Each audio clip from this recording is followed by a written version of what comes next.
Good afternoon, everyone. Pediatric Center of Excellence at LTMMC and LTMGH Sion Hospital welcomes all the participants for today's RDLS session. Today's topic is nutritional care and counseling for children living with HIV. We have three speakers with us today. Miss Mahinur Pirzada ma'am, she is the currently working as a dietitian with the Pediatrics Center HIV and Telemedicine Unit at the Pediatric Center of Excellence. She has previously worked with NIRRH, ICMR, and On the Beat Diabetes Project under MCGM. We have with us Miss Sheetal Sawan ma'am. She is a counselor in pediatric HIV at Pediatric Center of Excellence and Hospital. She is an expert in pediatric HIV counseling and has conducted numerous workshops under the MITWA program for holistic development of adolescents living with HIV. The third speaker is Miss Badi Umre ma'am. She is the counselor in the pediatric HIV and telemedicine unit at the Pediatric Center of Excellence and Hospital. She has previously worked with TIS Mumbai on the Saksham Pravaha project for TB, focusing on HIV and TB. We welcome you all for today's session and request you to start the session. Good afternoon everyone. Am I audible? Yes, ma'am. Okay, तर आपण सुरू करू. माझं नाव माहिनूर पीरजादा आहे आणि जे पहिले दोन ऑब्जेक्टिव्ह आहे, असेसमेंट ऑफ न्यूट्रिशनल स्टेटस आणि न्यूट्रिशनल मॅनेजमेंट ऑफ CLHIV, ते दोन मी घेणार आहे. नंतरचे जे आहे ऑब्जेक्टिव्ह ते आमचे काउन्सिलर्स घेतील. ठीक आहे. तो nutrition care of HIV infected children, ह्याच्यामध्ये सगळ्यात पहिला तो आपण हे समजू की आपण चिल्ड्रनवर का न्यूट्रिशनचा टॉपिक घेतलाय, कारण की जे चिल्ड्रन आणि अडल्ट मध्ये मेन डिफरन्स आहे की जे बाळ असतात, लहान बाळ, ते वाढता वयामध्ये आहे, ग्रोईंग फेज मध्ये आहे आणि त्यांना न्यूट्रिशनची खूप जास्त गरज असते अडल्ट पेक्षा. ठीक आहे. आणि आपल्या सगळ्याला माहित आहे की HIV एकदा इन्फेक्शन झालं की ते HIV इन्फेक्शन काय करतात, इम्युन सिस्टम ला इम्पेअर्ड करतात, म्हणजे जे रोगप्रतिकार शक्ती असते आपल्या आतमध्ये त्याला कमी करतात. आणि एकदा जे लढण्याची शक्ती कमी झाली तर दुसरं कुठलंही इन्फेक्शन लवकरात लवकर पकडू शकतात. आणि लहान मुलांना इन्फेक्शन म्हणजे दुसरा ऑपॉर्च्युनिस्टिक इन्फेक्शन किंवा काय दुसरं इन्फेक्शन लागलं की ते काय करतात, त्यांना म्हणजे जेवण कमी जाते, माल अब्झॉर्प्शन पण होऊ शकतात. माल अब्झॉर्प्शन म्हणजे जे डायजेशन असतात, जे जेवण त्यांनी खाल्लं आहे ते प्रॉपरली पचत नाही आणि जेवण पण त्यांना कमी जाते जेव्हा इन्फेक्शन असतात. तर ह्याच्यामध्ये काय असतात, ह्याच्यामध्ये त्यांची जे न्यूट्रिशनल नीड्स असते लहान बाळांची ते वाढतात. आणि हे इन्क्रीज न्यूट्रिशनल नीड जे आहे ते व्यवस्थित हे नाही केली, त्यांना न्यूट्रिशन नाही मिळालं तर काय होऊ शकतात, त्यांच्या जे न्यूट्रिशनल स्टेटस आहे त्याच्यावर अफेक्ट होऊ शकतो. वजन कमी व्हायला लागेल किंवा मसल्स असतात ते मसल लॉस होते. मॅक्रो किंवा मायक्रो न्यूट्रिएंट डेफिशियन्सी म्हणजे अनिमिया होऊ शकतात किंवा कॅल्शियम डेफिशियन्सी. असं डेफिशियन्सीमुळे अजून काय होते, वजन कमी झालं की परत ते इम्युन सिस्टमला हे करतात, म्हणजे रोगप्रतिकार शक्ती अजून कमी होऊ शकते. तो हे असं एक सायकलच आहे की खूप बाळाला जेव्हा कुपोषण होतं तेव्हा HIV ते किंवा दुसरं इन्फेक्शन लवकरात लवकर लागू शकतो आणि HIV इन्फेक्शन पण कुपोषण मध्ये त्यांना हे करू शकतो. तर ह्याच्यासाठी न्यूट्रिशन खूप इम्पॉर्टंट आहे CLHIV साठी. तर आपण नेक्स्ट बघू असेसमेंट ऑफ न्यूट्रिशनल स्टेटस, म्हणजे कसं असेस करायचं आहे न्यूट्रिशनल स्टेटस बाळाचा. ठीक आहे. तर याच्यामध्ये 4 मेन पॉइंट्स आहेत. पहिला जे आहे ते डाएट हिस्ट्री, म्हणजे बाळांनी 24 तासामध्ये काय खाल्लं त्याची हिस्ट्री तुम्ही व्यवस्थित घ्या. ह्याच्यानंच आपल्याला कळेल की पुढचा जे ट्रीटमेंट प्लॅन आहे, डाएट जे आपण देणार आहोत, काय चेंजेस त्यांना सांगणार आहोत, ह्याच्यानंच आपण सांगू शकतो त्यांना.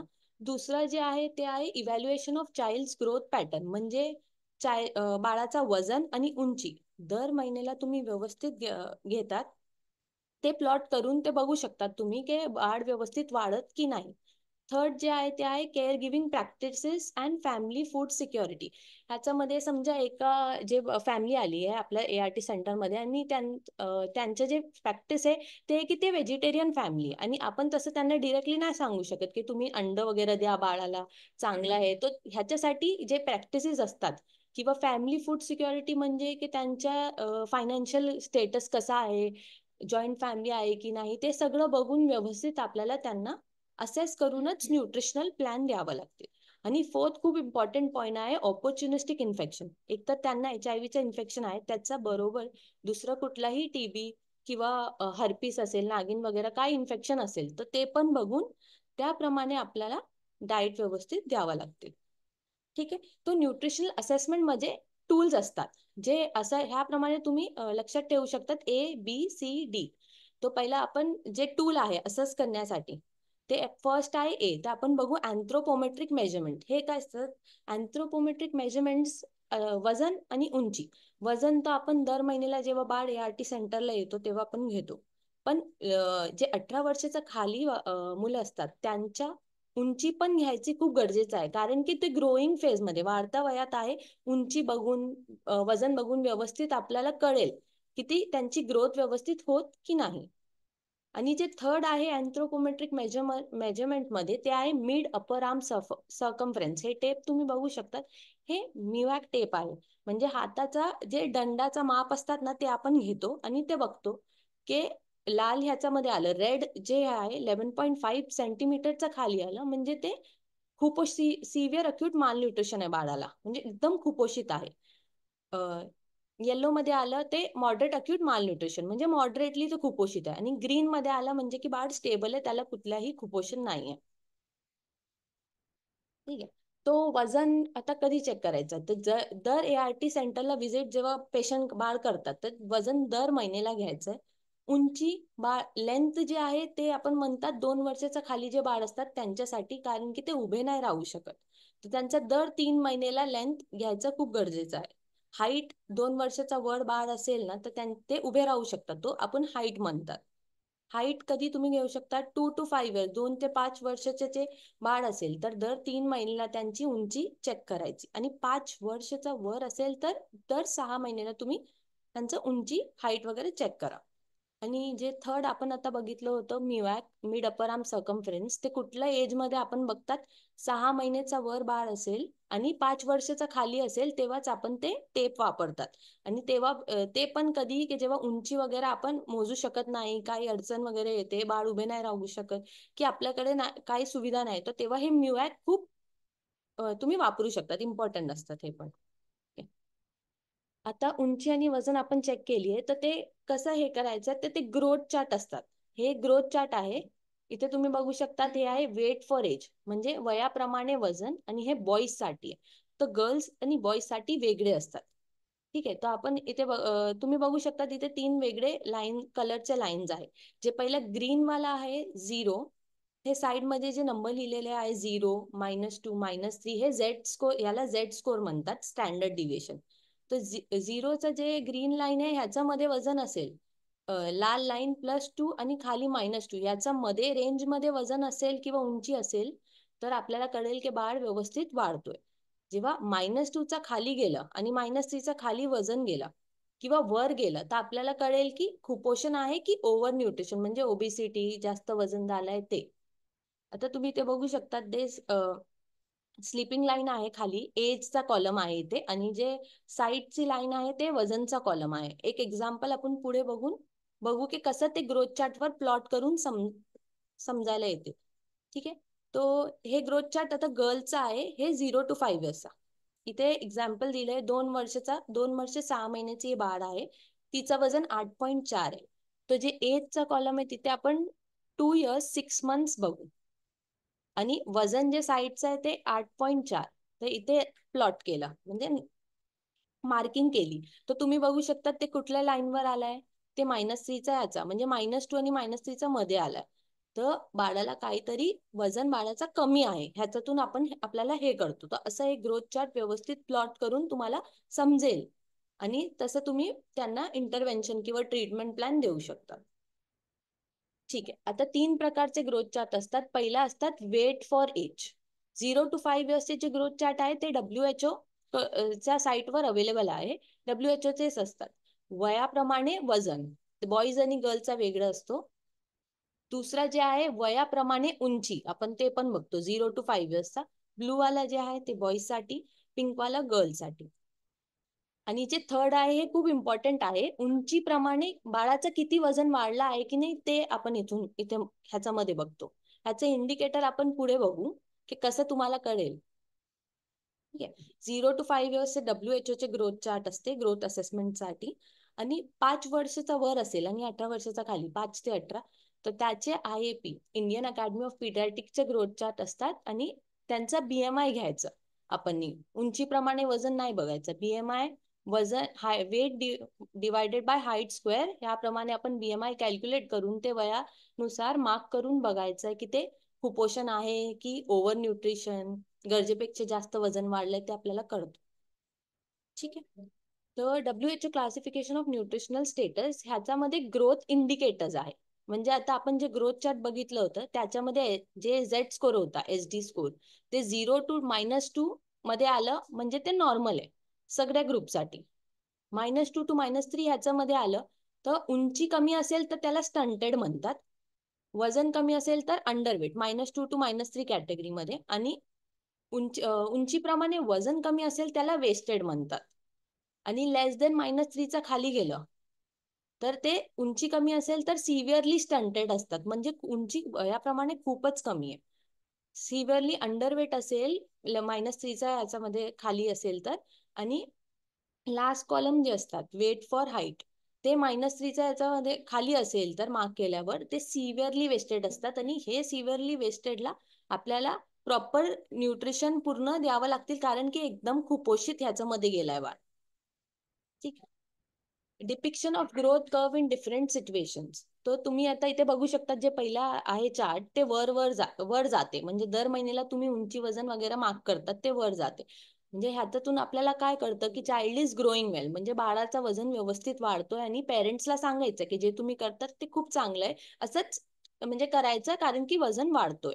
दुसरा जे आहे ते ग्रोथ कर्व फ्लॅटनिंग, म्हणजे बघा वजन वाढतोय आणि एका पॉइंट नंतर ते वजन स्टेबल झालंय, म्हणजे सेमच राहिलंय. वेट गेन होतच नाही, वजन वाढतच नाही. म्हणजे इथे काहीतरी हे झालंय, तर अर्जंट क्लिनिकल असेसमेंट इथे लागतील.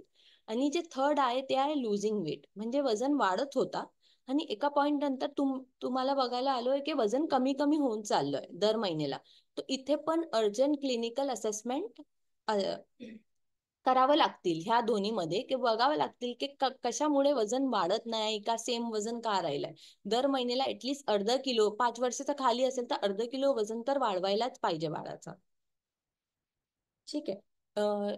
क्लासिफिकेशन ऑफ न्यूट्रिशनल स्टेटस, तर आपण कसं क्लासिफाय करू, हे 4 कॅटेगरीज मध्ये क्लासिफिकेशन असतात. सिव्हिअर मालन्यूट्रिशन, म्हणजे एकदम जास्त कुपोषित बाळ असेल तर ते कसं आपल्याला समजेल. सायन्स मध्ये तुम्ही बघू शकता, science of severe visible wasting, म्हणजे वजन खूप कमी होऊन चाललंय, दोन्ही पायामध्ये सूज आलीये, एडिमा. वजन जेव्हा आपण ग्रोथ चार्टवर प्लॉट करतात ते उंचीप्रमाणे वजन ते काय आहे, लेस देन -3च्या ह्याच्यामध्ये गेलाय लाईन मध्ये. आणि जे हाताचा दंडचा म्युॲक टेप आपण आता बघितलं होतं त्याचा माप पण कमी येतं रेड ह्याच्यामध्ये, तर ते सिव्हिअर मालन्यूट्रिशन आहे. दुसरा जे आहे पुअर वेट गेन, म्हणजे वजन वाढत नाही, हे कसं करेल. दर महिन्याला तुम्ही बघतात वजन कमी कमी होऊन चाललंय बाळाचा. ग्रोथ चार्टवर पण तुम्ही बघतात की -2 आणि -3 अंडरवेट ह्याच्यामध्ये येतं. ठीक आहे. आणि ग्रोथ कर्व फ्लॅटनिंग आहे, म्हणजे दर महिन्याला वजन सेमच आहे. तर ते पुअर वेट गेन म्हणजे ह्याच्यामध्ये कॅटेगरीमध्ये येईल. तिसरं जे आहे ते आहे ग्रोईंग अप्रोप्रिएटली, म्हणजे बाळ व्यवस्थित वाढत आहोत. हे आपल्याला कसं कळेल की जेव्हा तुम्ही ग्रोथ चार्टवर प्लॉट करतात तेव्हा वजन दर महिन्याला ते -2 रेड आणि जे लाईन होती -2 आणि +2 ह्याच्यामध्ये येतं. आणि लास्ट जे कॅटेगरी जेव्हा लहान मुलांना कुठलाही दुसरा ऑपॉर्च्युनिस्टिक इन्फेक्शन असेल, क्रॉनिक लंग डिझीज किंवा TB, किंवा त्यांना पर्सिस्टंट डायरिया, म्हणजे त्यांना लूज मोशन वगैरे जास्त होते, जास्त प्रमाणात होते, तर ह्या कंडिशनला आपण काय म्हणू, क्लासिफाय कसा करू, condition with increase nutritional needs. तो आपण हे आता ए बघितलं होतं असेसमेंट टूल. तर याच्यामध्ये बी जे आहे ते आहे बायोकेमिकल असेसमेंट. बायोकेमिकल असेसमेंट म्हणजे आपण जे लॅबचे टेस्ट करतात, लॅबोरेटरी मेजरमेंट, ह्याच्यामध्ये CBC, LFT, RFT आपण सगळे पेशंटचा करतात. तर CBC मध्ये तुम्ही बघू शकतात की HB किती आहे, HB कमी असेल तर पेशंट अनिमिक असेल, किंवा लिपिड प्रोफाईल मध्ये ट्रायग्लिसराईड किंवा कोलेस्ट्रॉल जास्त असेल, म्हणजे चरबी वाढलेली आहे, फॅट वाढलेला आहे. तर हे बायोकेमिकल असेसमेंट आपल्याला ह्याच्यातून हे करतात की अनिमिक आहे किंवा कॅल्शियम कमी आहे, तसं तुम्ही असेस करू शकता. तिसरं जे आहे ते आहे C, क्लिनिकल असेसमेंट. ह्याच्यामध्ये आपण काय, हे दोन्ही आपण पुढे डिस्कस करू. ह्याच्यामध्ये आपण क्लिनिकल असेसमेंट मध्ये जे पेशंटची हेल्थ हिस्ट्री घेतात आपण. हेल्थ हिस्ट्री म्हणजे काय काय इम्पॉर्टंट फीचर असतात ते बघायचे. त्यांना तोंड वगैरे आलेली आहे का, अगोदर गिळायला त्रास होत होता का जेवण वगैरे, ताप वगैरे आला आहे का, अनिमिक आहे का, किंवा कुठली दुसरीही व्हायटमिन डेफिशियन्सी किंवा ओआयस वगैरे आहे, टीबी, स्पेशली टीबी, कारण की टीबी ह्याच्यामध्ये जेवण वगैरे जात नाही, ह्याच्यातून पण न्यूट्रिशन कमी होते. ठीक आहे. आणि जे डी वाला आहे, फोर्थ वाला, ते आहे डायटरी असेसमेंट. ह्याच्यामध्ये type and amount of food, किती प्रमाणात आणि कुठल्या प्रकारचं जेवण खातो ते विचारायचं आहे. ह्याच्यामध्ये दोन फॅक्टर्स आहे. पहिला तो आपण काय घ्यायचं, 24 तासाचा त्यांचा रिकॉल, म्हणजे 24 तासामध्ये बाळांनी काय खाल्लंय ते केअर गिव्हर किंवा पेरेंटला व्यवस्थित विचारायचं, काय काय तुम्ही त्याला खायला दिलं होतं. आणि दुसरं जे आहे फूड फ्रिक्वेन्सी चेकलिस्ट आहे. फूड फ्रिक्वेन्सी चेकलिस्ट ह्याच्यामध्ये तुम्ही विचारू शकतात की भाजी किती खाल्ली होती, भाजी दोन्ही जेवण मध्ये भाजी वगैरे होती की नाही, फळ खाल्लं होतं की नाही बाळांनी, अंडी वगैरे देतात का, बाहेरचं किती बिस्किट्स वगैरे काय काय देतात. कारण की जेव्हा आपण रिकॉल घेतात तर तेव्हा आपल्याला कळतात की अरे 3 वेळा तो बाळांनी बाहेरचं बिस्किट्स खाल्लंय, चहा बिस्किट, संध्याकाळचं टायमिंगला नाश्तेला पण तेच. आणि जेव्हा तुम्ही त्यांना सांगतात की शेंगदाणे, चणे वगैरे किंवा अंडी वगैरे खावा, तर ते काय काय पेरेंट्स असं सांगतात की त्यांच्याकडे पैसे नाहीये. तर त्यांना ह्या रिकॉल घेतल्यानंतर तुम्ही तुम्ही सांगायचं काउन्सिलरनी की बघा तुम्ही हे 30-40 रुपयाचा बिस्किट्स वगैरे आणतात, 10 रुपयाचं तर आणतात, तर 10 रुपयाचं ते बिस्किटच्या ऐवजी तुम्ही केळी आणून द्या.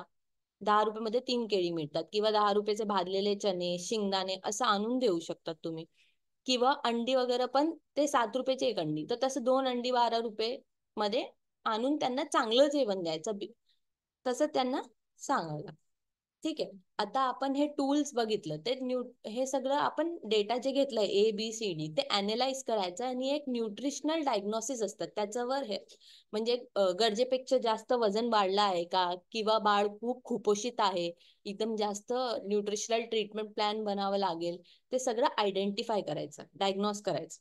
ठीक आहे. डायग्नोस केल्यानंतर इंटरव्हेन्शन म्हणजे काही ऍक्शन घ्यायचं, गोल सेट करायचे की वजन कमी असेल तर त्यांना प्रॉपर डाएट वगैरे कसं वाढवायचे ते आपण पुढे बघू. तर तसे गोल सेट करायचे की दर महिन्याला अर्धा किलो तर वजन वाढवून यायचंय.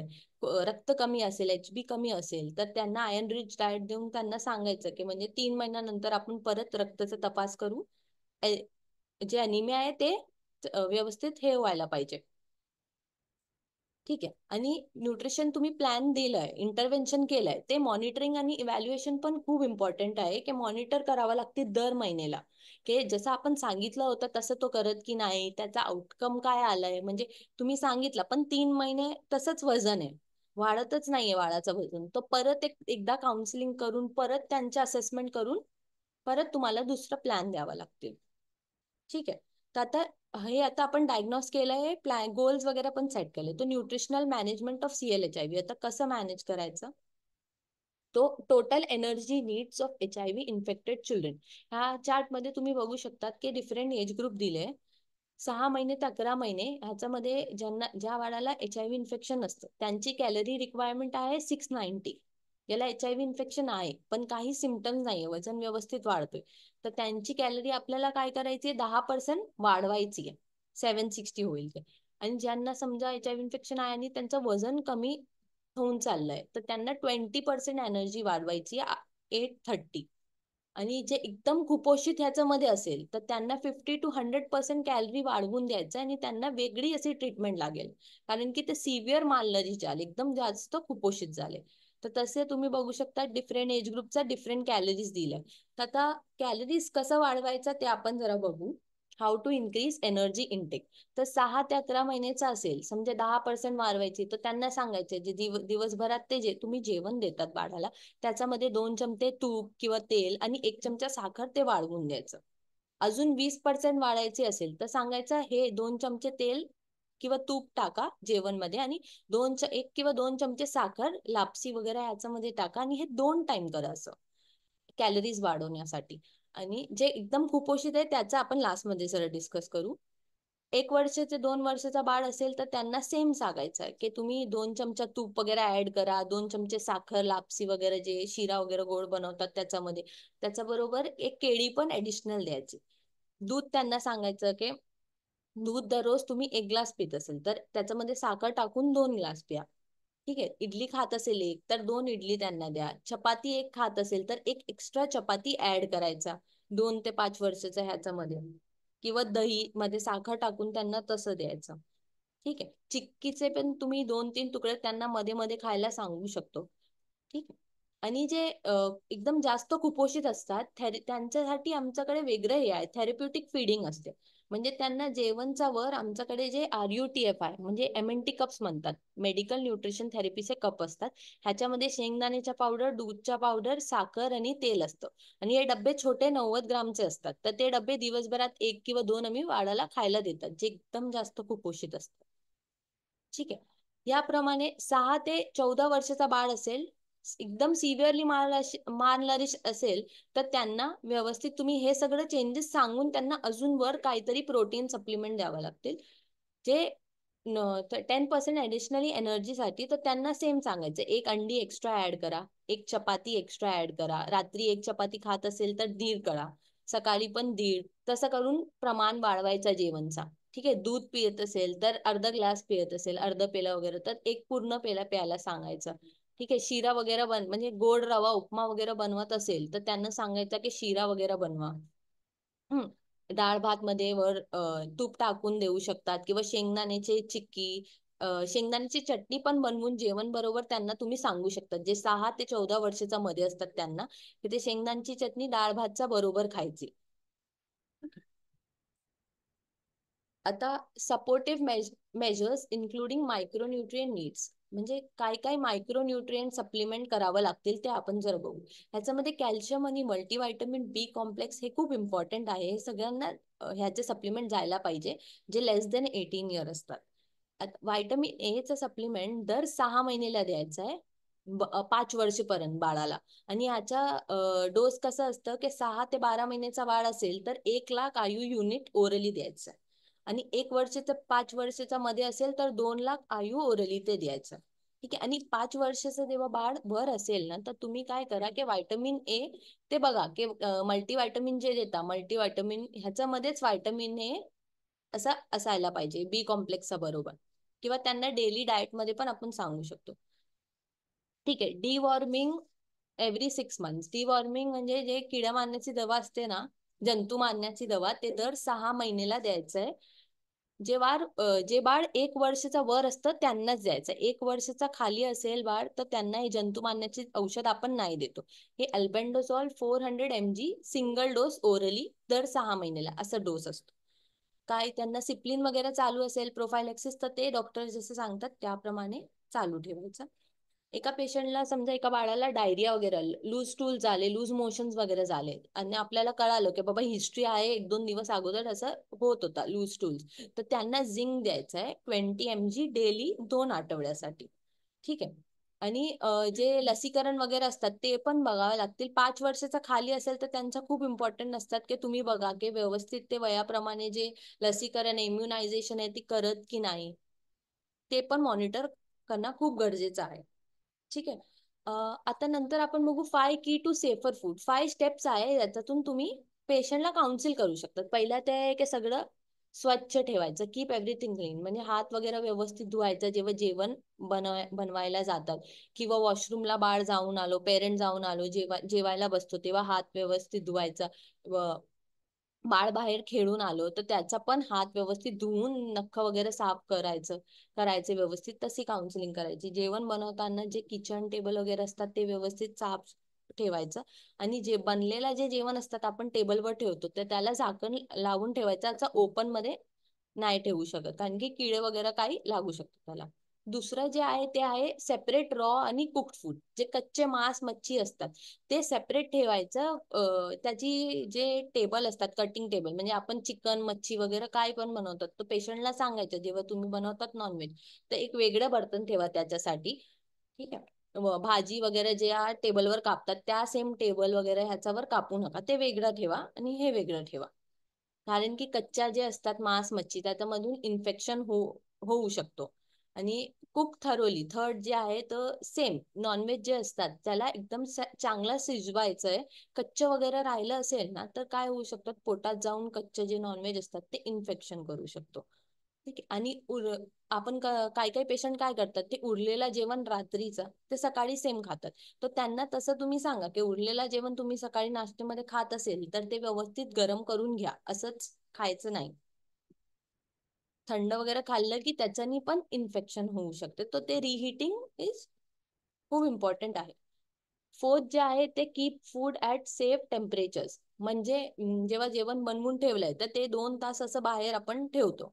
2 तास वर झालं तर ते फ्रीज वगैरे असेल तर फ्रीज मध्ये ठेवा. आणि फ्रीज मध्ये पण एक एक दिवस ठेवलं चालेल. पण एक दिवसाचा वर त्यांना सांगायचं की तुम्ही उरलेलं जेवण असं 2-3 दिवस नंतर खाऊ नका. आणि कदाचित जे लहान मुले असतात, लहान बाळ असतात, आणि ज्या लोकांची इम्युनिटी पॉवर कमी असते, तर त्यांना तो ते उरलेला ठेवलेला जे जेवण असतात 2-3 दिवस अगोदरचा बनवलेला, ते नाही द्यायचं. त्यांना फ्रेश म्हणजे ताजा जेवण बनवूनच द्यायचंय. आणि फिफ्थ पॉइंट आहे ते safe water, use safe water. म्हणजे पाणी जेव्हा पितात तर पेशंटला, हे खूप इम्पॉर्टंट पॉइंट आहे, पेशंटला तुम्ही सांगा की पाणी उकळून थंड करून तसं प्या.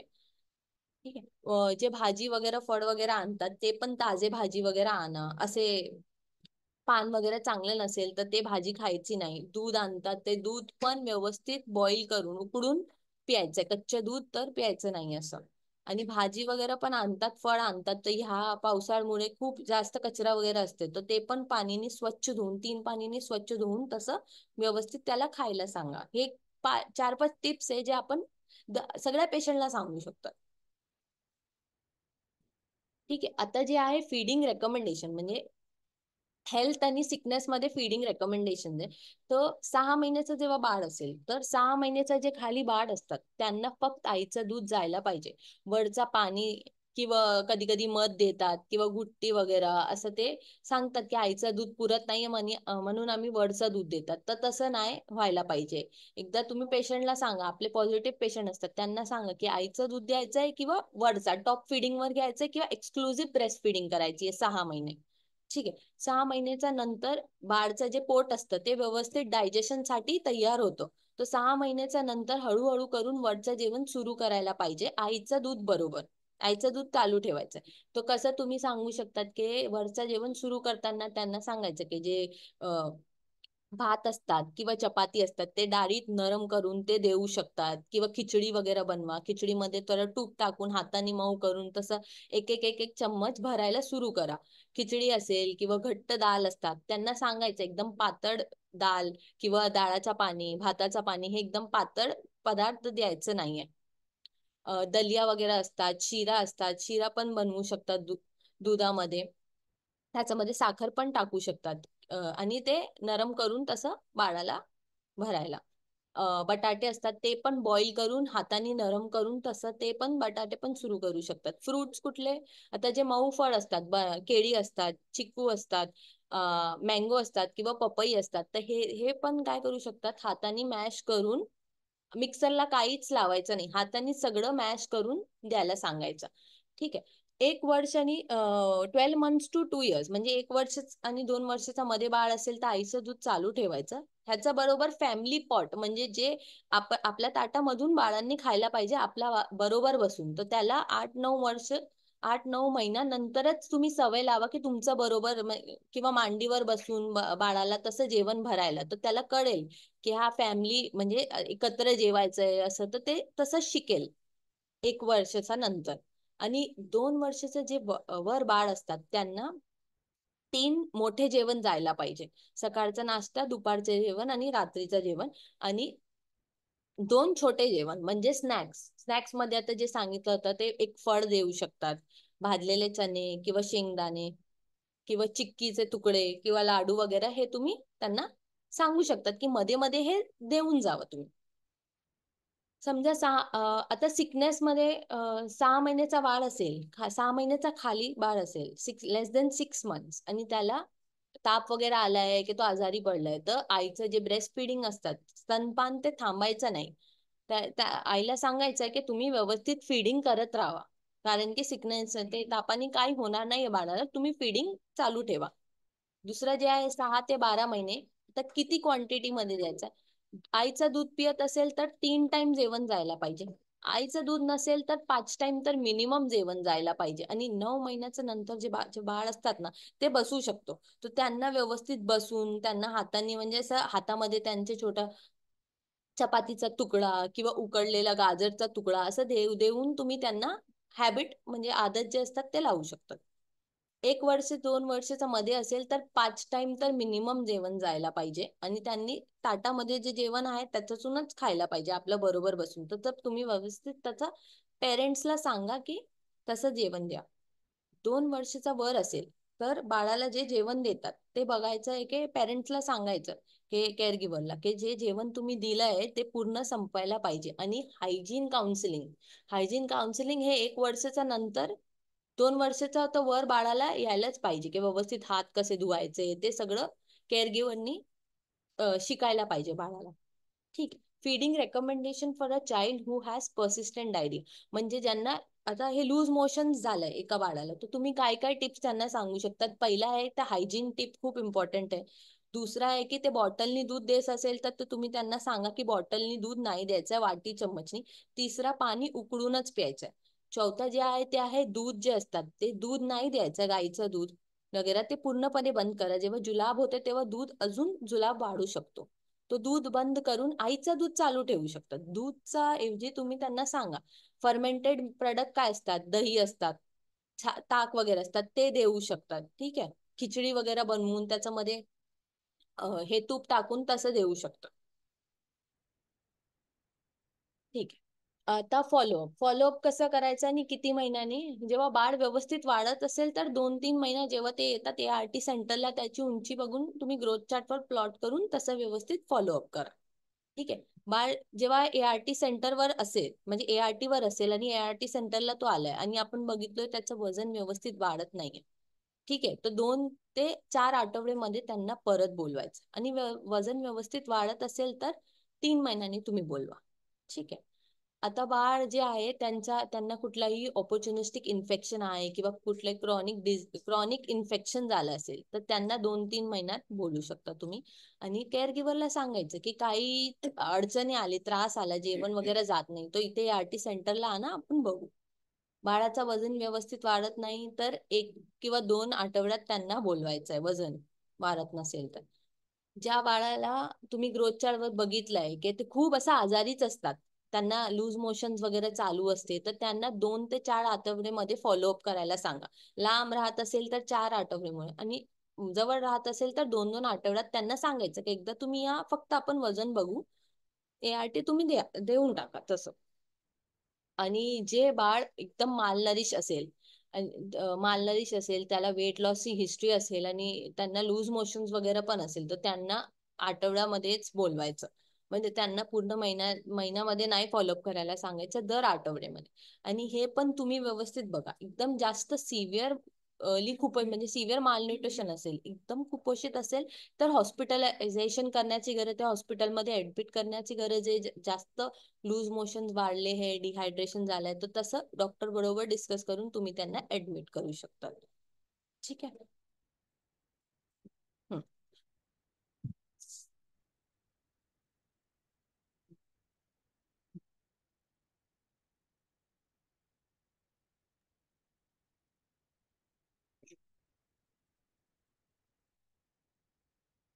Bali ma'am, हा ma'am, good afternoon. yeah, good afternoon. आता Welcome to the आपला टॉपिक session. आहे counselling for children and adolescent living with HIV. Introduction. Challenges face while counselling CL-HIV, child friendly ART centre, child centric counselling आणि counselling the care giver and child. यामध्ये आपण पहिले care giver related challenges बघणार आहोत. तर care giver जर आई वडील असतील किंवा इतर कोणीही त्यांचे रिलेटिव्ह असतील तर आणि ते जर सतत आजारी पडत असतील तर मुलं दरवेळेला सेंटरला येऊ शकतील की नाही हे आपण सांगू शकत नाही. आणि त्यामुळे आपल्याला त्यांची काउन्सिलिंग करता येत नाही. हे एक आपल्या पुढे चॅलेंज असतं. दर महिन्याला केअर गिव्हर बदलतात. मग आधी आपण जी काउन्सिलिंग केलेली असते किंवा आधी आपण जे इन्स्ट्रक्शन दिलेले असतात त्याचा फॉलोअप होतो की नाही हे आपल्याला समजत नाही. हे देखील आपल्या पुढे एक चॅलेंज आहे. केअर गिव्हर जर ART व्यवस्थित घेत नसतील तर ते मुलांना पण औषधं व्यवस्थित देतात नाही देत हे आपण सांगू शकत नाही. आणि ARTचं त्यांना महत्व माहिती आहे किंवा माहिती जरी असलं तरी त्यांना त्यांच्यामध्ये हा एक ॲटिट्यूड असतो की एखाद 2 वेळ जर औषधं घेतली नाही तर काही प्रॉब्लेम होणार नाही, काही त्याचा वाईट परिणाम होणार नाही, असं केअर गिव्हरला असं वाटत असतं.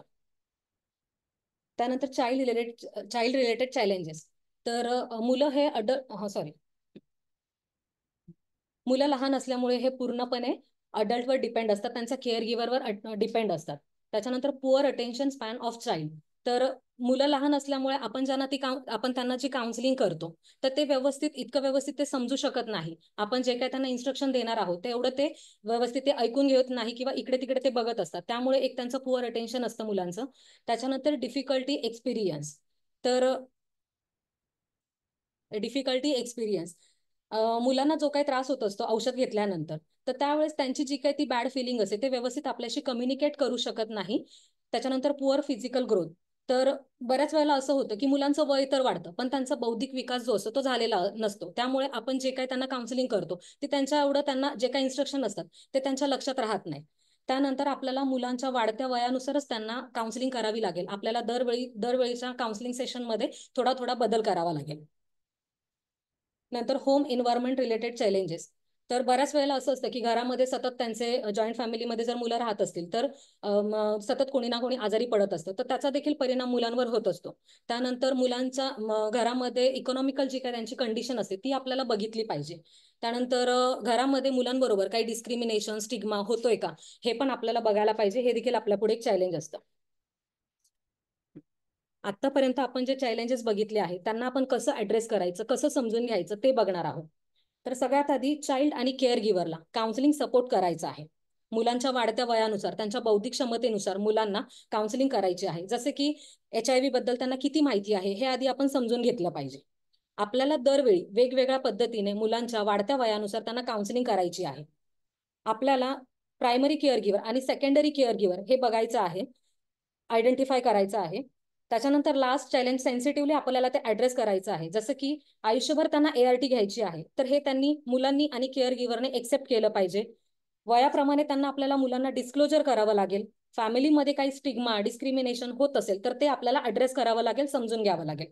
तसेच मुलांचं जे काही एज्युकेशन आहे, करिअर आहे, त्यांच्या काही रिलेशनशिप्स असतील तर त्यामध्ये काही प्रॉब्लेम आहे का हे देखील आपल्याला ऍड्रेस करावं लागेल. Creating a child friendly ART centre. तर ART सेंटर स्टाफ लहान मुलांना कसा सपोर्ट करू शकतो. तर मुलांना आपल्याला व्यवस्थित काउन्सिलिंग करायची आहे की ते स्वतःची काळजी घेतील. त्यानंतर केअर गिव्हरला देखील आपल्याला काउन्सिलिंग करायची आहे की ते लहान मुलांना व्यवस्थित सपोर्ट करू शकतील. तसेच ART सेंटर मधलं जे एन्व्हायरमेंट असतं ते आपल्याला चांगलं ठेवायचं आहे मुलं आणि केअर गिव्हर यांच्यासाठी. तर चाइल्ड फ्रेंडली ART सेंटर आपण कसं बनवू शकतो. तर मुलांसाठी सेपरेटेड काउन्सिलिंग रूम असायला पाहिजे. तिथे आपण स्मॉल चेअर्स ठेवू शकतो. मुलांसाठी आपण ड्रॉइंग पेपर, क्रेयॉन किंवा आर्ट मटेरियल ठेवू शकतो. मुलांना वाचण्यासाठी स्टोरी बुक आहे, गेम्स आहे किंवा टॉईज खेळणी वगैरे आपण ART सेंटरमध्ये ठेवू शकतो. त्यानंतर आपल्या ART सेंटरमध्ये जे काही वॉल डिस्प्ले पेंटिंग असतं त्यामध्ये जर आपण त्या कार्टून्स वगैरे काढले तर ते देखील मुलांना जास्त आवडतं आणि मुलं तिथे रमतील. त्यानंतर जो काही वेटिंग एरिया असतो तर तिथे आपण ब्लॅकबोर्ड किंवा चॉक वगैरे जर ठेवले तर मुलांमध्ये जी काही क्रिएटिव्हिटी असते तिथे ते एक्सप्रेस करू शकते. Child centred counselling. Child centre counselling मध्ये याच्यामध्ये महत्वाचं म्हणजे रॅपो बिल्ड, जेव्हा मुलांच्या बरोबर आपला रॅपो बिल्ड कशा पद्धतीने होतो तो बघितला पाहिजे. त्याच्यानंतर फोकसिंग ऑन चाइल्ड, त्या मुलाच्या गरजा काय आहेत ह्याच्याकडे फोकस दिला पाहिजे. म्हणजे तो आता येतोय आपल्याकडे पण तो बसत नाहीये, सारखा इकडून इकडून तिकडून फिरत असतो, त्याला खेळायचं आहे. मग आपण सध्या त्याला असं सांगू शकतो की ठीक आहे जा बाबा तू खेळायला जा. किंवा इव्हन आता गोळ्या पण घेत असताना तो गोळ्या का घेत नाहीये ह्याच्यावर फोकस करण्यापेक्षा त्याला काय वाटतं ह्याच्यावर फोकस केला पाहिजे. त्याच्यानंतर चाइल्ड फिजिकल सायकोलॉजिकल डेव्हलपमेंट आहे. त्याच्या फिजिकल आणि सायकोलॉजिकल डेव्हलपमेंट कशा पद्धतीनं होत आहे, तो व्यवस्थित खेळतोय का, त्याच्यानंतर तो ऐकतोय का, इकडे तिकडे बघतोय का, तो आपल्याला आन्सर करतो का किंवा आपल्याशी बोलतोय का की एकटा एकटा राहतो. ह्या त्याच्या ज्या चाइल्ड डेव्हलपमेंट सायकोलॉजी आहे ती होते का ह्याच्याकडे पण आपण लक्ष दिलं पाहिजे. त्याच्यानंतर promoting the child potential abilities, त्याच्या कुठल्या कुठल्या ॲबिलिटीज आहेत, त्याच्या कुठल्या कुठल्या क्षमता आहेत हे बघितलं पाहिजे. याच्यामध्ये चाइल्ड सेंट्रिक अप्रोच म्हणजे फक्त आणि फक्त आई वडील आणि चाइल्ड ह्याच्यावर आपण त्याच्या पूर्ण बॉडी लँग्वेज वरून किंवा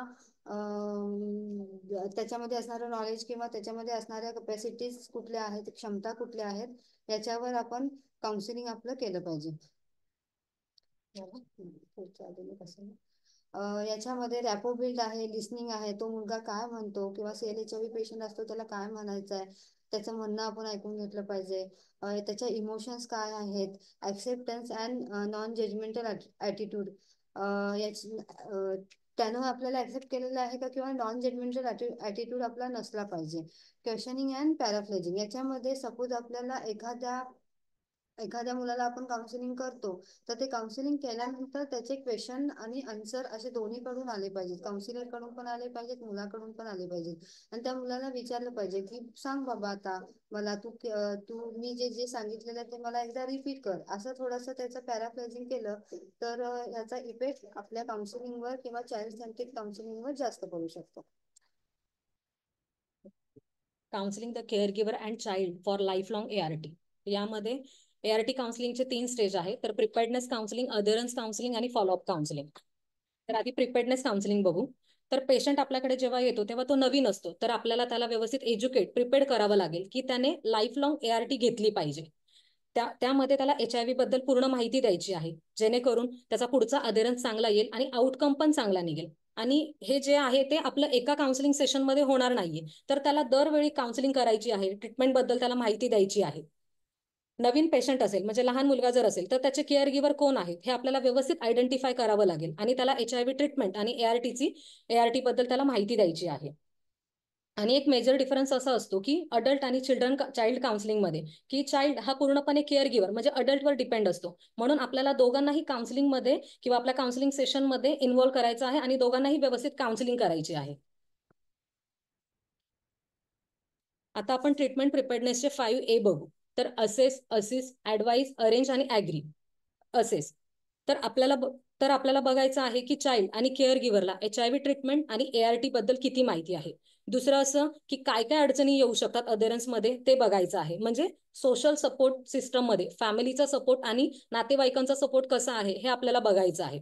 असिस्ट चाइल्ड आणि केअर गिव्हरला ट्रीटमेंट अधेरन्स प्लॅन बनवण्यासाठी आपल्याला मदत करायची आहे. ऍडवाइस ART कसं काम करते, लाईफ लॉंग ट्रीटमेंटची का गरज आहे, अधेरन्स का इम्पॉर्टंट आहे आणि रेग्युलर फॉलोअपला काय यायचं आहे हे केअर गिव्हरला आपल्याला सांगायचं आहे.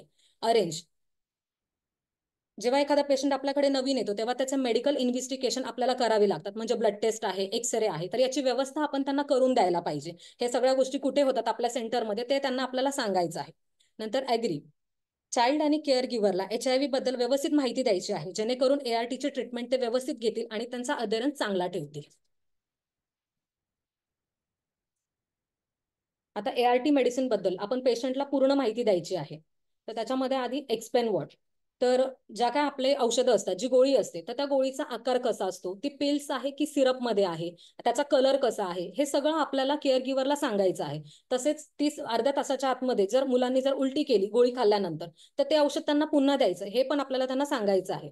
त्यानंतर स्पेसिफाय वेन, तर औषध किती वेळा द्यायचंय, त्याचा टाइम काय असला पाहिजे. जसं की औषध 2 टाइम असतं तर त्या 2 वेळेच्या औषधांमध्ये 12 तासाचा गॅप असायला पाहिजे. म्हणजे मुलांचा स्कूल टाइम आहे किंवा केअर गिव्हरचा ऑफिसचा जॉबचा काही रुटीन आहे, त्यानुसार त्यांना तो वेळ मॅनेज करून त्यांचं एक रुटीन बनवून त्यांना एक योग्य वेळ औषधांसाठी ठेवायला पाहिजे असं आपल्याला त्यांना सांगायचं आहे. त्यानंतर प्रोव्हाइड डिटेल्स हाऊ ऑन, औषध कसे द्यायचे, म्हणजे टॅबलेट जी असते ती आपण त्यांना ब्रेक करून तोडून देऊ शकतो का, पाण्यात विरघळून देऊ शकतो का, किंवा ती अख्खी गोळी घ्यायची आहे हे देखील आपल्याला केअर गिव्हरला व्यवस्थित सांगायचे. जसं की एक्झाम्पल DTG 50 mg ही जी टॅबलेट आहे ती पूर्ण कोटेड टॅबलेट आहे, तर ती आपण ब्रेक करून देऊ शकत नाही. तर या गोळीच्या बाबतीत जे काय आहे ते आपल्याला व्यवस्थित केअर गिव्हरला माहिती द्यायची आहे. त्यानंतर औषध वेळेवर घेण्यासाठी त्यांना आपण सांगू शकतो की तुम्ही अलाराम लावून ठेवा. बऱ्याच वेळेला असं होतं की केअर गिव्हर कामात असली की ते मुलांना औषध द्यायला विसरतात किंवा त्यांचा टाइम पण चुकतो आणि मग ह्याचा सगळा परिणाम अधेरन्सवर होतो. आयडेंटिफाय हो, तर औषध कोण देणार आहे, म्हणजे औषध देण्याची जबाबदारी कोण घेणार आहे, तर हे आपल्याला बघायचं आहे. त्यासाठी आपल्याला प्रायमरी केअर गिव्हर आणि सेकंडरी केअर गिव्हर असे दोन्ही केअर गिव्हर आपल्याला बघायचे आहे. म्हणजे एखादा जरी केअर गिव्हर नसेल तर दुसरा जो कोणी केअर गिव्हर घरी अवेलेबल असेल तर त्याने मुलांना व्यवस्थित औषध दिलं पाहिजे.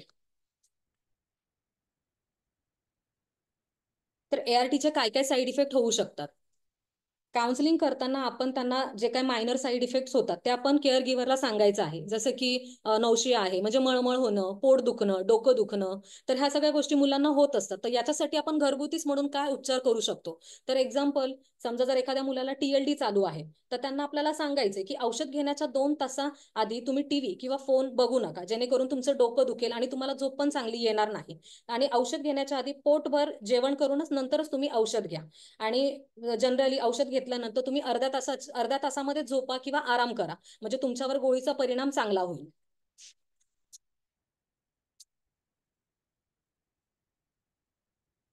त्याच्यानंतर अधेरन्स काउन्सिलिंग म्हणजे उपचार सातत्य, हे व्हायरल सप्रेशनसाठी खूप महत्वाचं आहे.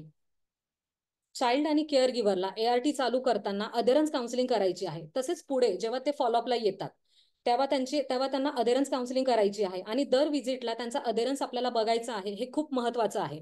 अधेरन्स बघताना किंवा विचारताना केअर गिव्हर सोबत मुलांना देखील आपल्याला इन्व्हॉल्व्ह करायचं आहे. त्यांना अधेरन्सचं महत्व कळेल. तर अधेरन्स बघताना आपण मुलांना कसं इन्व्हॉल्व्ह करून घेऊ शकतो. तर यामध्ये आपण मुलांना 1-1 महिन्याचा पिल चार्ट बनवून देऊ शकतो. आणि त्यासोबत त्यांना एखादे कोणते तुम्ही स्टिकर द्या, स्टारचे किंवा कोणत्याही कार्टूनचे तुम्ही स्टिकर द्या. आणि त्यांना सांगायचे की औषध घेतल्यानंतर ते स्टिकर त्या तारखेवर चिकटवायचे. आणि नेक्स्ट जेव्हा ते फॉलोअपला येतील, पुढच्या जेव्हा ते महिन्यात येतील, तेव्हा तो पिल चार्ट त्यांना सांगायचे की तो घेऊन या. आणि त्यामध्ये आपण त्यांचा अधेरन्स बघायचा की मुलांनी किती दिवस औषध घेतलंय आणि किती दिवस औषध चुकवलंय. जर त्याने जर व्यवस्थित औषध घेतलं असेल पूर्ण महिना भरायचं, तर आपण त्यांना थोडंसं त्यांचं कौतुक पण करायचं, जेणेकरून पुढे मुलांना औषध घ्यायला पण बरं वाटेल. त्यांना पण म्हणजे त्यांना पण त्या औषधांमध्ये पण एक इंटरेस्ट येईल की माझ्या हे चांगल्यासाठी आहे म्हणून. त्याच्यानंतर स्टोरी टेलिंग, म्हणजे खूपच लहान मुलं असतील आणि औषध घ्यायला जर ते कंटाळा करत असतील, तर आपण त्यांना स्टोरी टेलिंगने सुद्धा त्यांचा अधेरन्स चांगला करू शकतो. म्हणजे जसं की लहान मुलं आहेत तर ते कार्टून्स वगैरे जास्त बघतात, तर मोस्टली ते छोटा भीम वगैरे हे असे कार्टून्स लागतात. तर त्यांना सांगायचं की तो जो भीम आहे तो खूप शक्तिशाली आहे, तर तुला जर त्याच्यासारखं व्हायचं असेल तर तुला रोज औषध घ्यावं लागेल. तर या अशा स्टोरी टेलिंग किंवा छोट्या छोट्या गोष्टी सांगून आपण मुलांना एनकरेज करू शकतो औषध घेण्यासाठी. त्यानंतर रिमाइंडर्स टूल.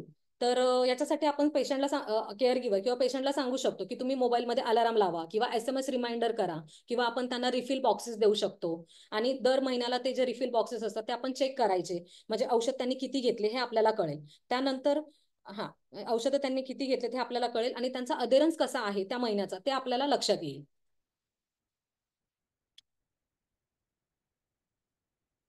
मध्ये चाइल्ड आणि केअर गिव्हरला काय काय अडचणी येऊ शकतात. तर आधी चाइल्ड रिलेटेड फॅक्टर्स. तर यामध्ये मुलं पूर्णपणे हे केअर गिव्हर म्हणजे अडल्ट्सवर डिपेंड असतात. आणि मुलांना औषधं आवडतीलच की नाही असं हे आपण सांगू शकत नाही. म्हणजे ते कदाचित 1 दिवस औषध घेतील, नंतर पुढचे 2-3 दिवस औषधच घेणार नाही. म्हणजे लाईक डिसलाईक या गोष्टी मुलांमध्ये होऊ शकतात. त्यानंतर इमोशनल इश्यूज. तर यामध्ये असं की बऱ्याच वेळेला असं होतं की घरामध्ये जर 2-3 भावंड असतील आणि ते औषध घेत नाही, तर मीच का औषध घेतोय, मलाच का रोज औषधं घ्यायची. ह्या सगळ्या गोष्टींमुळे देखील मुलांचा इमोशनल इश्यूज होऊ शकतो.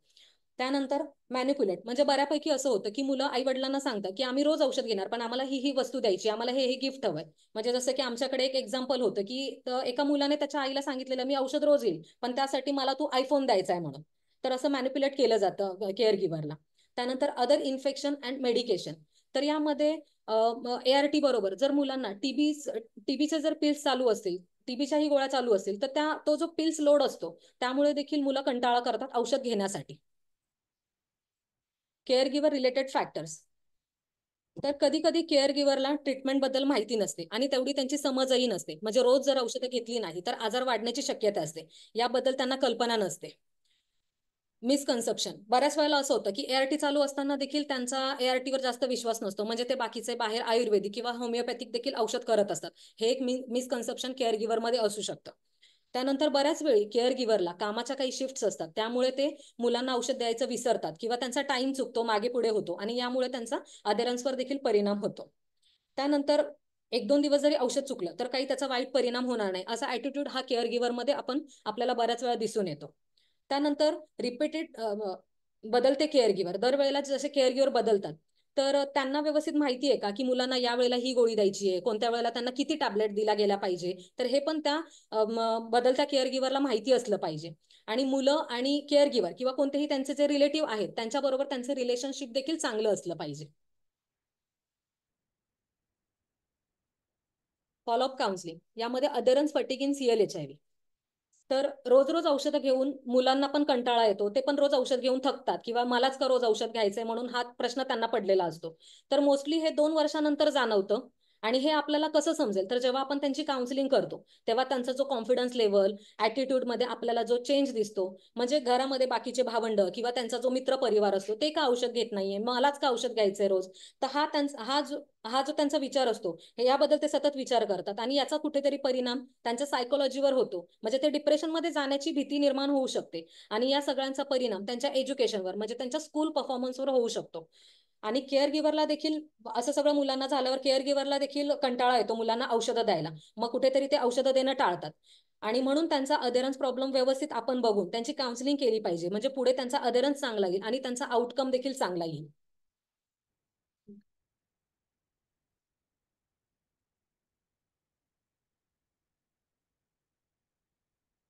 पुढचं आहे disclosure counselling. Disclosure of HIV diagnosis to children living with HIV. याच्यामध्ये डिस्क्लोजर म्हणजे सगळ्यात महत्त्वाचं म्हणजे डिस्क्लोजर ही कन्सेप्ट आहे, ही खूप महत्त्वाची आहे. आणि याला आपण मराठीमध्ये आजाराचं प्रकटीकरण असं म्हणतात. तर आपण डिस्क्लोजर करत असताना आजाराची जी ट्रीटमेंट आहे किंवा डायग्नोसिस झाल्यापासून जे ट्रीटमेंटपर्यंत जो बी कालावधी आहे आणि जी ट्रीटमेंट आहे त्याचं आपण पेशंटला इत्थंभूत माहिती देत असतो. मग याच्यामुळे काय होतं, ती जी ट्रीटमेंट आहे ती व्यवस्थित होण्यास मदत होते. पण आपण जेव्हा CLHIVचं काउन्सिलिंग करत असतो तेव्हा CLHIVs हे डिपेंडन्स असतात त्याच्या पॅरेंट्सवर, केअर गिव्हर्सवर. त्याच्यामुळे सगळ्यात पहिल्यांदा डिस्क्लोजर करत असताना आपण CLHIVचं डिस्क्लोजर नाही करू शकत. तर त्याच्या काही स्टेप आहेत त्या आपण बघणार आहोत. तर याच्या आधी सगळ्यात पहिल्यांदा आपण डिस्क्लोजर हे पॅरेंट्सचं केलं पाहिजे. पॅरेंट्स किंवा जे केअर गिव्हर असतात त्यांचं केलं पाहिजे. कारण त्यांच्याच मनामध्ये इतके प्रश्न असतात की समजा की अजूनही HIV ह्या आजाराविषयी आपल्या मनामध्ये न्यूनगंडता असते, की लोकांनी ऍक्सेप्ट केलेला नसतो. तर त्यांच्या मनामध्ये प्रश्न असतात की जर मी माझ्या मुलाला हे सांगितलं किंवा ह्या आजाराची माहिती दिली तर माझ्या विषयी त्यांच्या मनामध्ये गिल्ट निर्माण होईल, किंवा माझ्या मुलगा अजून कुठेतरी सांगेल, आजूबाजूला सांगेल की मी कसल्या कसल्या गोळ्या घेतो, या गोळ्या घेतो. त्याच्यामुळे त्यांना ती एक भीती असते की माझ्या मुलाला डिस्क्लोज करू नका.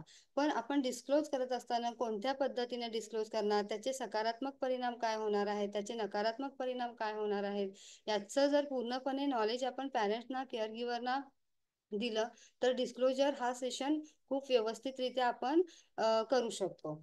तर त्याच्यासाठी type and timing of disclosure. तर सगळ्यात पहिल्यांदा आपण पॅरेंट्सना हेही सांगू शकतो की ह्याचे एक टाईप्स आहेत. तर आपण सांगताना कसं 4 ते 6 वर्षाच्या मुलाला डिस्क्लोजर करायचं असेल तर त्याला आधी टाईप ऑफ डिस्क्लोजरमध्ये इनिशिएटिंग डिस्क्लोजर, सगळ्यात पहिल्यांदा आपण इनिशिएटिंग डिस्क्लोजर म्हणतो. तर पॅरेंट्सचा तर आपण कन्सेंट घेतला, पॅरेंट्सना आपण नीट समजावून सांगितलं समजा, कारण त्याच्यामध्ये टाईम ऑफ डिस्क्लोजर, कारण लहान मुलांच्या मध्ये काय होतं की मुलं प्रत्येक वेळेला 4 ते 6 वर्षाची मुलं विचारत असतात की मी का गोळ्या घेतो, जसं मगाशी दीक्षाने सांगितलं कशासाठी घेतो, मलाच का, मी शाळेत जातो, माझ्या मित्रमैत्रिणी आहेत ते औषधं खात नाही आहेत, मग मीच का नेहमी नेहमी गोळ्या खायचा, माझे भाऊ बहीण पण खात नाही आहेत. मग हे असे प्रश्न जेव्हा 4 ते 6 वर्षाच्या मुलांना पडत असतात तेव्हा पालकांना जाणीव होते की ह्याला थोडीफार तरी माहिती दिली पाहिजे. पण ती कशा पद्धतीने दिली पाहिजे, तर ते मगाशी सांगितल्याप्रमाणे जसं त्याच्या वयाप्रमाणे तो जसं समजून घेऊ शकतो त्याप्रमाणे, जसं की आपण एखादी स्टोरी टेलिंग करू शकतो. त्याच्यानंतर तो एखादं कार्टून बघत असेल तर मग स्ट्रॉंग कोण आहे, त्याच्यानंतर वीक कोण आहे, मग तुला स्ट्रॉंग व्हायचं आहे की नाही, तुला हाईट वगैरे वाढवायची की नाही, तुझा फ्रेंड कसा आहे त्याच्यासारखं तुला व्हायचं की नाही. कारण कुठल्याच मुलाला असं वाटत नाहीये की, प्रत्येक मुलाला असं वाटत असतं की मी सगळ्यांच्या पेक्षा स्ट्रॉंग पाहिजे. त्याच्यामुळे आपण 4 ते 6 वर्षाच्या मुलाला जशा पद्धतीने डिस्क्लोजर करतो असं केलं पाहिजे. त्याच्यानंतर आहे पार्शियल डिस्क्लोजर. 7 ते 11 वर्षामध्ये पार्शियल डिस्क्लोजर करू शकतो. याच्यामध्ये child is aware that parents have chronic illness and taking daily medicines. याच्यामध्ये आपण असं सांगू शकतो की 7 ते 11 वर्षाची जी मुलं असतात त्यांना थोडं थोडं का असेना आजूबाजूचं बघून नॉलेज आलेलं असतं. मग अशामध्ये काय होतं, तर आपण त्यांना पूर्णपणे आजार आहे असं एका सडनली नाही सांगू शकत आहे. पण तो कितपत समजून घेऊ शकतो, तो कशा पद्धतीने समजून घेईल, त्याचं नॉलेज किती आहे, त्याला घरातून काय समजलेलं आहे. फॉर एक्झाम्पल की त्याला सांगितलेलं आहे की तू टीबीच्या गोळ्या खातोस आणि टीबीच्या गोळ्या, पण तो कुठेतरी शोधतो की मी टीबीच्या गोळ्या तर 6 महिन्याच्या आत संपतात, मग टीबीच्या गोळ्या मी इतके वर्ष का खातोय, गेली 2 वर्ष किंवा गेली 4 वर्ष मी टीबीच्या गोळ्या खाऊ शकतो का, तर नाही. मग असं आपल्याला कधीतरी त्यांच्या मनातूनच प्रश्न विचारतात किंवा इव्हन त्यांच्या केअर गिव्हर्सना, आई वडिलांना ते प्रश्न विचारतात की मी कसले औषध खातो, मला नाही खायचं आहे हे औषध, मला प्रत्येक वेळेला ह्या औषधाचा त्रास होतो आणि तू मला प्रत्येक वेळेला हे औषध देत असते. मग असं जेव्हा होत असतं तेव्हा पार्शियल डिस्क्लोजर व्यवस्थितरित्या करणं हे काउन्सिलरला महत्वाचं असतं. त्याच्यानंतर फुल डिस्क्लोजर. 12व्या वर्षाच्या वरती आपल्याला फुल डिस्क्लोजर हे झालं पाहिजे. कारण 12 वर्षानंतर जेव्हा ॲडोलसन्स एजमध्ये मुलं येतात तेव्हा काय होतं, तर पूर्णपणे मुलांना माहिती असेल तर ह्याचे होणारे वाईट परिणाम आपण टाळू शकतो. कारण मुलांच्या मध्ये कुठेतरी ॲग्रेसिव्हपणा येतो किंवा मग त्यांच्यामध्ये न्यूनगंडता येते किंवा मग त्यांच्यामध्ये वाईट परिणाम व्हायला लागतात, ते ॲडिक्शनकडे पण वळू शकतात.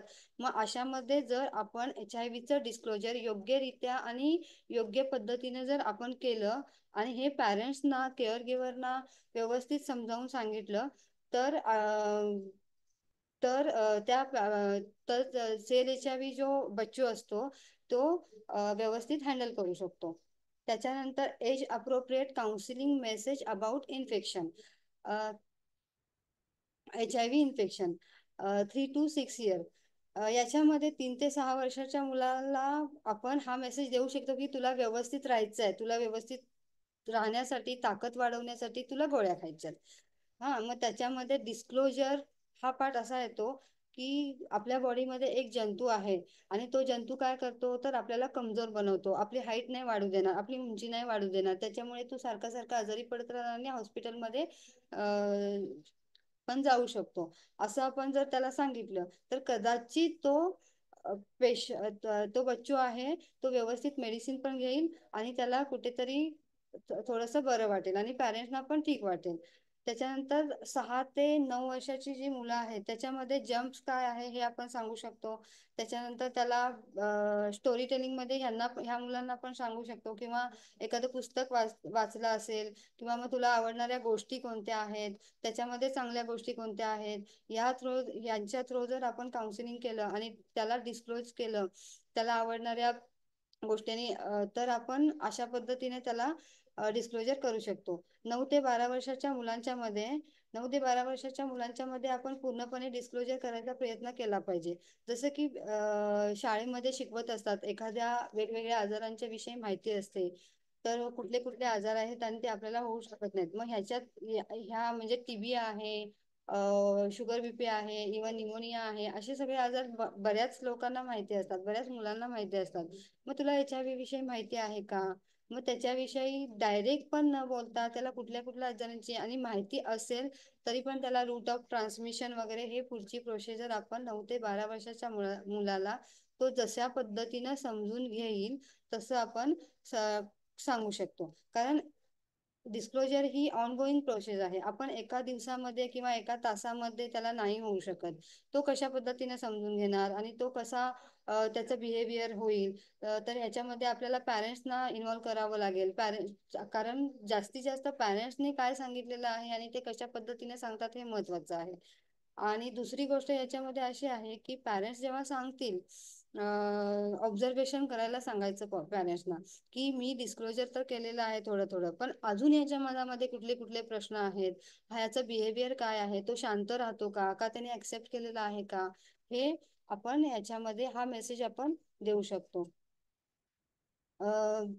CLHIVचं काउन्सिलिंग करत असताना आपल्याला ॲडोलसन्स हा एक खूप महत्त्वाचा घटक आहे.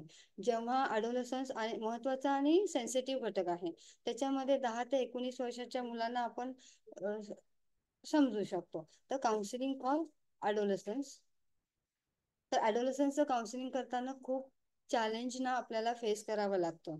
तर जसं की challenges of adolescence, new cognitive capacity, यांच्यामध्ये नवीन नवीन गोष्टी जे LHIVs आहेत तर त्याच्यामध्ये नवीन नवीन गोष्टी शिकण्याची कपॅसिटी असते किंवा त्यांना शिकायला आवडतात.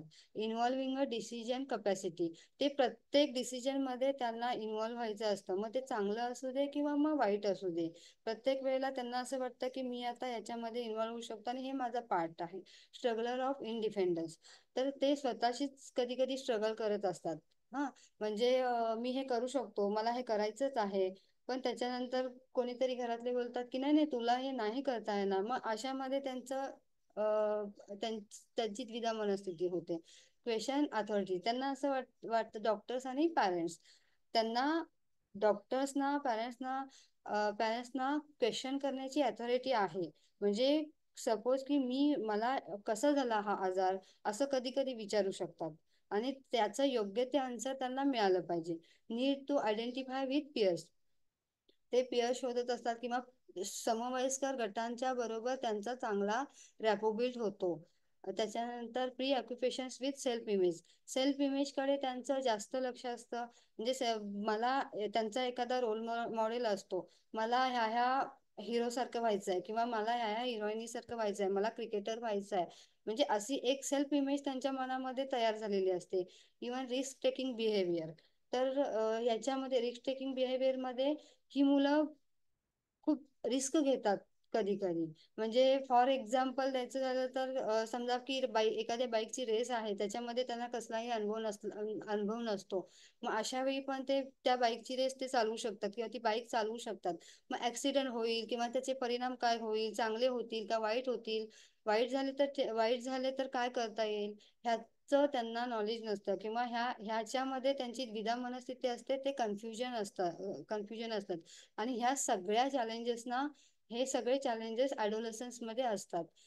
तसंच त्याप्रमाणे challenges of HIV infection, HIV associate stigma and discrimination. HIV जे असतात त्यांच्यामध्ये स्टिग्मा आणि डिस्क्रिमिनेशनचं चॅलेंजेस हे खूप मोठं आहे. तसं ते सगळ्यांच्या बरोबर स्टिग्मा आणि डिस्क्रिमिनेशन होऊ शकतो, पण ह्या मुलांच्या मध्ये ऍक्शन ही फास्ट होऊ शकते, ऍक्शन ही फास्ट होऊ शकते. कारण काय होतं याच्यामध्ये, काय होतं सपोज की केअर गिव्हरने यांच्याबरोबर स्टिग्मा किंवा डिस्क्रिमिनेशन केलं तर त्यांच्यामध्ये नाराजी होऊ शकते, मुलं एकलकोंडी होऊ शकतात, मुलं एकटी पडू शकतात, सुसाईड टेंडन्सी निर्माण होऊ शकते. अशा गोष्टींना फेस करावं लागतं. दुसरी गोष्ट की ह्याच्यामध्ये मुलं ऑर्फन असताना ऑर्फन जी मुलं आहेत त्याच्यापेक्षा डबल त्यांना फेस करावं लागतं. त्याच्यानंतर chronic disease requiring daily medicine, रोज रोज मेडिसिन खायचा त्यांना खूप कंटाळा आलेला असतो आणि ते नेहमी नेहमी खायला त्यांना कंटाळाच येतो. कारण 1-2 दिवसाचे मेडिसिन तर ठीक आहेत, पण प्रत्येक वेळेला वेगळे वेगळे बदल होत असतात, वेगळ्या वेगळ्या मित्रमैत्रिणी भेटत असतात, कॉलेजेसमध्ये जात असतात, मग कॉलेजेसचे लेक्चर्स वगैरे अटेंड करून, डेली ऍक्टिव्हिटी अटेंड करून नेहमी नेहमी मेडिसिन घेणं म्हणजे चॅलेंजेसच आहे. लॉंग टर्म मॉर्बिलिटी रिलेटेड HIV, त्याच्यानंतर it self and it's treatment, sorry, तर HIV ही लॉंग टर्म मेडिसिन्स आपण घेणार आहोत, मग त्याच्याविषयी त्यांना कसं नॉलेज द्यायचं, त्याच्याविषयी त्यांना माहिती असणं गरजेचं आहे. आणि हे आई वडिलांना सुद्धा चॅलेंज असतं आणि काउन्सिलिंगला सुद्धा चॅलेंज असतं. Associate advance socio economic condition, बऱ्याच वेळेला फॅमिली कंडिशन ही चांगली नसते किंवा सोशल इकॉनॉमिक कंडिशन ही चांगली नसते. बऱ्याच वेळेला मुलांना वेगवेगळ्या प्रॉब्लेमना फेस करावं लागतं. फॉर एक्झाम्पल की फीचा प्रॉब्लेम असू दे, एखादा LHV असतो, त्याला शाळेत जायला किंवा त्याच्या ट्युशनची फी भरायला अशी पैसे नसतात किंवा ART सेंटरला यायला पैसे नसतात. इव्हन त्याच्या बरोबर कोणी यायला तयार नसतं, स्टिग्मा अँड डिस्क्रिमिनेशनमुळे त्याच्या बरोबर कोणी यायला तयार नसतं. मग अशा हे सगळे चॅलेंजेस लक्षात घेऊन आपण काउन्सिलिंग केलं पाहिजे. काउन्सिलिंग नीड्स ऑफ ALHIV, त्याच्यामध्ये फर्स्ट आहे की care and treatment, understanding HIV. ALHIV ना HIV विषयी पूर्णपणे माहिती दिली पाहिजे आणि त्यांना ते अंडरस्टँडिंग होतंय की नाही हे बघितलं पाहिजे. त्यांना समजतंय की नाही HIV विषयी आपण माहिती दिलेली हे बघितलं पाहिजे. लाईफ लॉंग ART त्यांच्या मनामध्ये हे बिंबवलं पण पाहिजे की ही बाबा ही लाईफ लॉंग ट्रीटमेंट आहे सध्या तरी.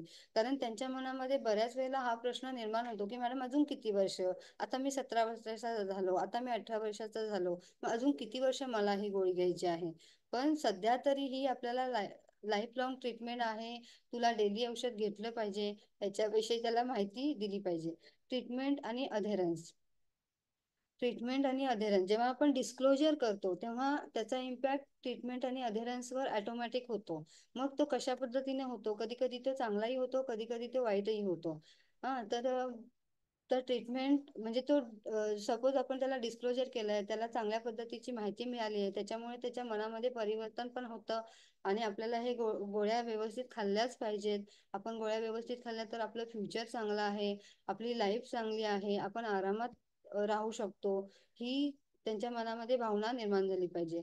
डिस्क्लोजर तर डिस्क्लोजर मगाशी सांगितलेलंच आहे, पण डिस्क्लोजर हे ALHMचं डिस्क्लोजर हे फार कधी कधी कठीण होतं. कारण सडनली जर आपण ALHMV ना सांगायला गेलो तर मॅडम तुम्ही मला 6-7 वर्षापासून मी मेडिसिन घेत आलेलो आहे, पण तरी सुद्धा अजून मला आजाराविषयी काही माहिती नाही.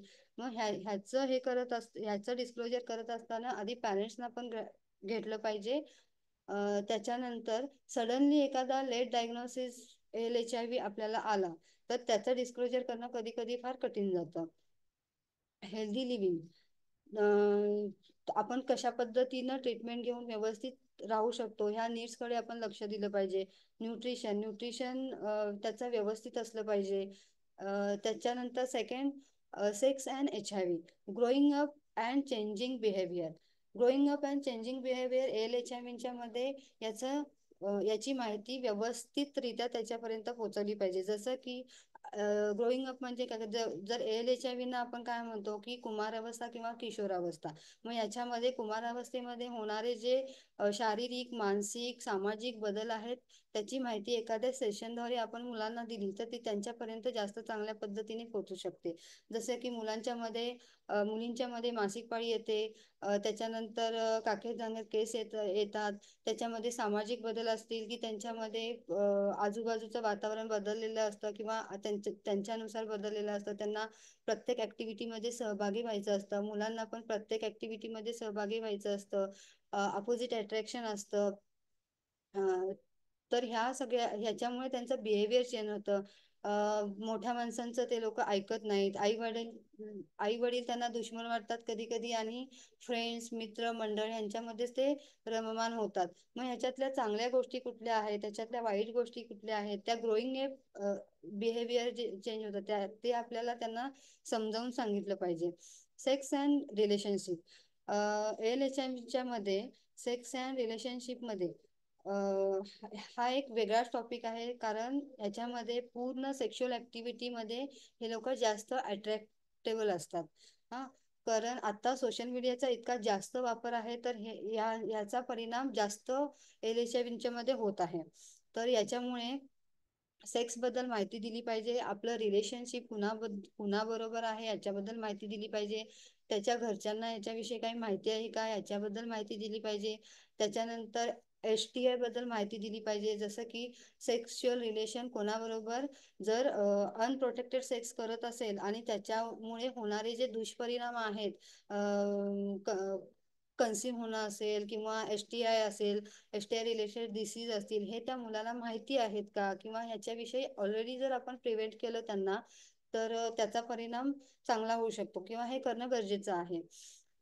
त्याच्यानंतर STI बद्दल त्यांना इवन कंडोम डेमॉन्स्ट्रेशन वगैरे पण त्या मुलांना शिकवलं पाहिजे. पण ह्याचे कंडोम डेमॉन्स्ट्रेशन वगैरे शिकवताना त्याचे वाईट परिणाम कुठले होणार नाहीत, म्हणजे ते कधी आपण युटिलाइज करू शकतो, तर याचं नॉलेज ही त्यांना असणं गरजेचं आहे. म्हणजे त्याचा वाईट इम्पॅक्ट त्यांच्यावर कुठला झाला नाही पाहिजे. त्याच्यानंतर प्रेग्नन्सी प्रिव्हेन्शन मासिक पाळी येण्यापासून मासिक पाळीची सुरुवात कशी होते, ते अगदी बाळ कन्सीव्ह कसं होतं, इव्हन कशा पद्धतीनं होतं, तर याच्याविषयी पण प्रेग्नन्सी प्रिव्हेन्शन मध्ये ही माहिती मुला मुलींना दोघांनाही दिली पाहिजे. कारण बऱ्याच वेळेला काय होतं, अनमॅरिड मदर आपल्याकडे येतात. मग हे कसं असतं की काही माहिती नसतं, सेक्स अँड रिलेशनशिप विषयी काही माहिती नसतं, प्रेग्नन्सी कशी होते ते माहिती नसतं, अपोजिट अट्रॅक्शन होतं, सेक्स होतं. मग अशा पद्धतीने त्यांचं मग त्याचे परिणाम असे होतात की लवकर प्रेग्नन्सी राहते, अबॉर्शन्स होतं. त्याच्यानंतर तर ह्या सगळ्या गोष्टींच्यामुळे ह्या प्रेग्नन्सी विषयी प्रिव्हेन्शन असणं महत्वाचं आहे. त्याच्यानंतर लाईफ स्किल. तर लाईफ स्किल्स नीड्स मध्ये कम्युनिकेशन स्किल्स. तर दोन्हीकडून कम्युनिकेशन होणं गरजेचं आहे, आई वडिलांच्या मध्ये पण आणि मुलांच्या मध्ये पण, इव्हन काउन्सिलिंग आणि ह्याच्यामध्ये. तर कम्युनिकेशन कसं होतं, ते डेली ऍक्टिव्हिटी काय करतात, कुठे जातात, तर याची माहिती त्याच्या आईवडिलांना आहे का, किंवा चुकीच्या गोष्टी करत असेल तर याची माहिती त्याच्या आईवडिलांना आहे का. तर हेल्दी कम्युनिकेशन असणं हे खूप गरजेचं आहे. हँडलिंग द स्टिग्मा आणि डिस्क्रिमिनेशन.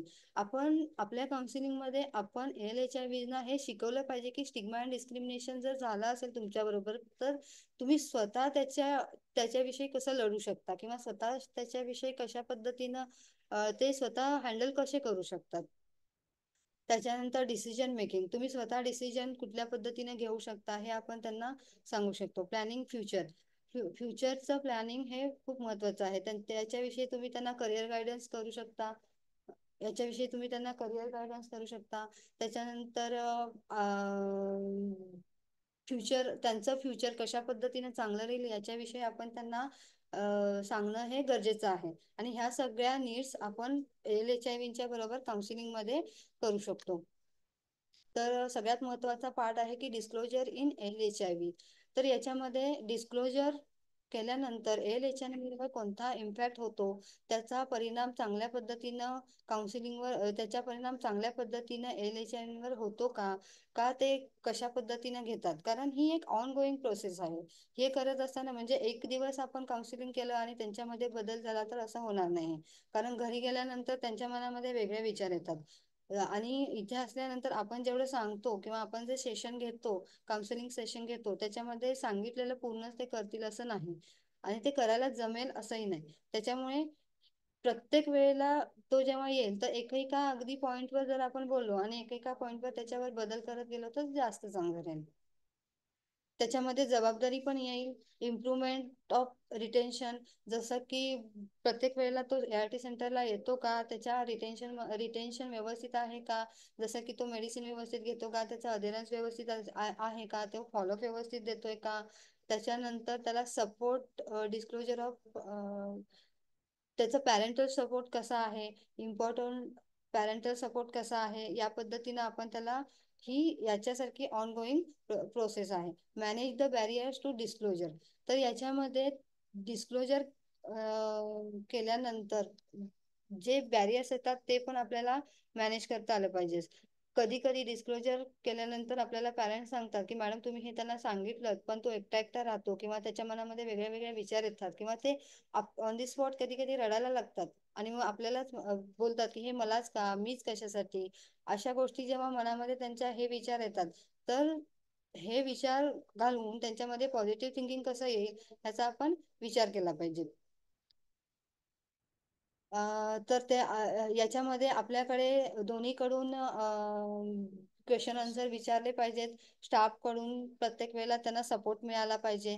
आणि एलएचआयव्हीच्या विषयी, एलएचआयव्हीचं जेव्हा आपण काउन्सिलिंग करतो तर तेव्हा आपण एका वेगळ्या पद्धतीने वेगवेगळे सेशन करू शकतो. जसं की आमच्या इथे आता सध्या मितवा सेशन म्हणून आपण अरेंज करतो, किंवा मितवा वर्कशॉप म्हणून आपण अरेंज करतो, ज्याच्यामध्ये पूर्णपणे डिस्क्लोजर झालेले हे मुलं असतात. याच्यामध्ये त्यांचे जे काही प्रॉब्लेम आहे ते आपले त्यांच्याबरोबर शेअर करतात, किंवा वेगवेगळ्या ऍक्टिव्हिटी याच्यामध्ये होतात. आणि एखादा प्रॉब्लेम असतो, सपोज की सोशल मीडियाचा होणारा परिणाम, मग त्याचे दुष्परिणाम काय आहेत, त्याचे परिणाम काय आहेत, हे मुलांना आपण एखाद्या गेम ऍक्टिव्हिटीद्वारे किंवा गेमद्वारे आपण त्यांना समजवू शकतो.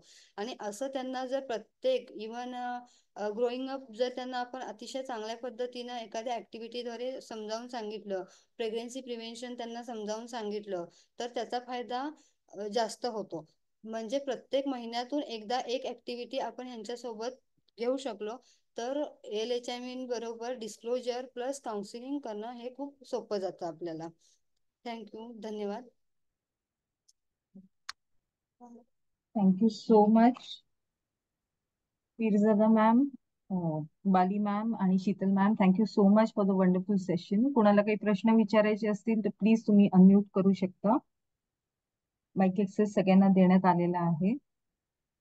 न्यूट्रिशन बद्दल किंवा काउन्सिलिंग बद्दल कोणाला काही प्रश्न असतील तर प्लीज विचारा.